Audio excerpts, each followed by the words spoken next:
Good evening and welcome to the Optical Technology Symposium. Tonight we will be discussing methods of eyesight correction.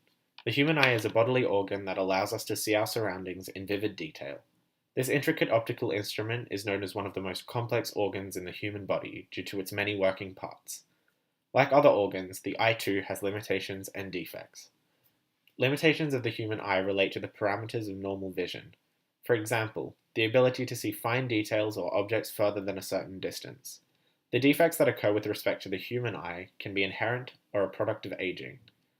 As a society, we have developed technology that allows us to correct these defects. As technological evolution has occurred, increasingly effective methods of eyesight correction have become available. The most common method of sight correction and the management of eye defects is the use of corrective lenses. Another less common method is optical laser surgery. This technique has proven to be highly effective in relation to successful eyesight correction. Both lenses and laser surgery methods of eyesight correction are highly efficient and effective. Therefore, sufferers of eye defects should make a decision based on their lifestyle, condition type, and financial situation. The functioning of the eye is somewhat similar to that of digital cameras. The principal function of the human eye is to create images on the retina, a structure which consists of multiple layers of neurons interconnected by synapses. Light enters the eye through a transparent structure called the cornea. The cornea is the structure that refracts the majority of the light that passes through the eye. Once through the cornea, light is focused by a network of lenses. The iris, the colored part of the eye, regulates the amount of light allowed to reach the retina by adjusting the size of the pupil or aperture. The light is then focused further by a crystalline lens located behind the iris, which functions like an autofocus camera. From the crystalline lens, the light is then projected onto the retina, which responds by sending signals to the brain via the optic nerve. Two common eye defects are hypermetropia, long-sightedness, and myopia, short-sightedness. Hypermetropia is the inability of the eye to focus on objects within a close proximity. This is caused either by the eyeball being too short, by a defect in the lens's ability to relax, or by the corneal surface being too flat. This results in the focal length being too long. Inversely, myopia is the inability of the eye to focus on distant objects.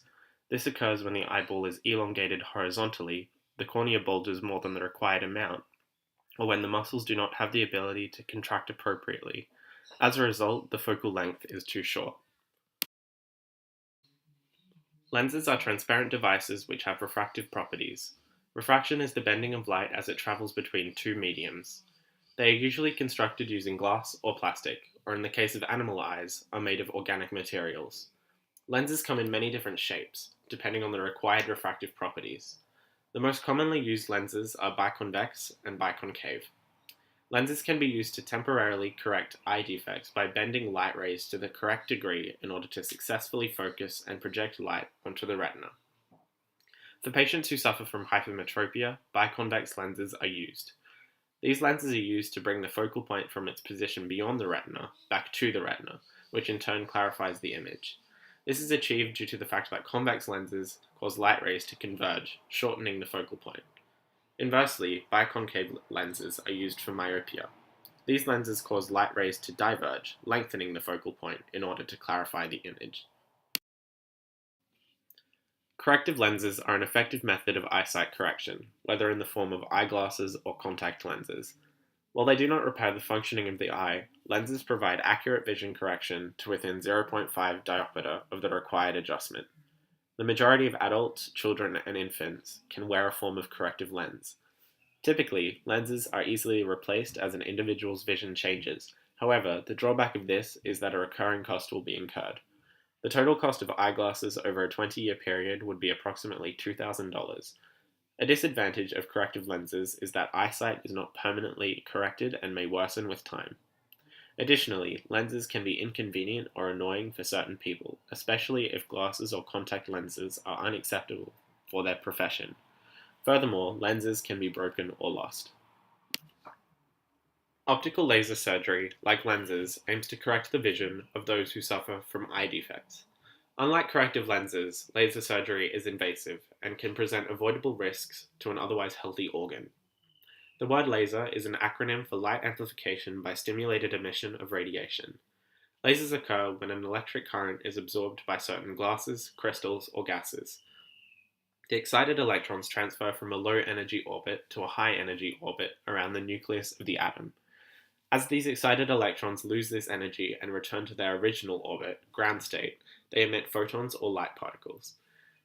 This results in a light source which is coherent, uniform wavelength, and has a high degree of directionality.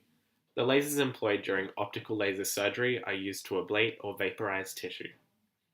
The most common form of corrective eye surgery is called laser-assisted in situ keratomileusis, commonly abbreviated to LASIK, which permanently reshapes the cornea. Essentially, laser surgery achieves the same result as lenses, where the aim of the procedure is to correct the degree of refraction that occurs so that the focal point is situated at the retina. Instead of an additional lens, laser surgery aims to correct the functioning of the eye by manipulating the structure of the cornea. The cornea will be reshaped by the surgeon according to the type and magnitude of the defect. For myopia, the refractive index is too great, causing the focal point to fall short of the retina. The surgeon will use the laser to flatten the cornea. This lowers the index of light refraction in order to rectify the position of the focal point. For hypermetropia, the focal point is located behind the retina. This is caused by a refractive index that is too low. The cornea is transformed by the surgeon into a steeper shape. This causes the index of refraction to increase, correcting the position of the focal point. There are many different types of laser eye surgery, all presenting their own risks, advantages, and disadvantages. As in any surgical procedure, there are risks involved. An associated risk of LASIK is temporary discomfort and vision disturbance. Also, complications such as irregular astigmatism caused by an unequally curved corneal surface and epithelial ingrowth, where the epithelium grows under the flap made during the procedure, can occur.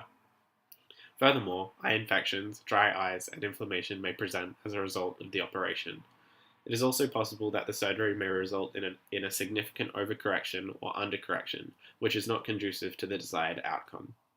Serious complications arise in under 1% of those who undergo the surgery, and a worldwide review of LASIK, which was published in 2009, indicated that LASIK has a 95% satisfaction rate. An advantage of laser eye surgery is that in most cases, it eliminates the need for glasses or contact lenses. Additionally, the procedure is quick and relatively painless, being completed in some cases in under 15 minutes. The average cost of laser eye surgery is approximately $2,000 per eye. Both lenses and surgical methods of correcting eyesight are highly effective. Both techniques have their advantages and drawbacks. Laser surgery is an effective and relatively safe method of eyesight correction. However, a large initial investment is necessary. Lenses such as eyeglasses and contacts are able to correct vision to a high standard for a relatively small initial investment. However, it is necessary for treatment to be updated to cater for changes in eyesight, such as age-related degeneration. Additionally, lenses can be inconvenient and annoying for sufferers of eye defects. The recommended path of action for those with eye defects is to be educated about their condition so that they can be prepared to consult with a professional and ask pertinent questions surrounding their treatment options. Eye defects vary from person to person, and the correct course of action should be decided in consultation with the patient on a case-by-case basis. Both laser surgery and lenses are viable options for treatment. However, this varies according to the individual's condition and circumstances in relation to finance and lifestyle. Thank you all for listening.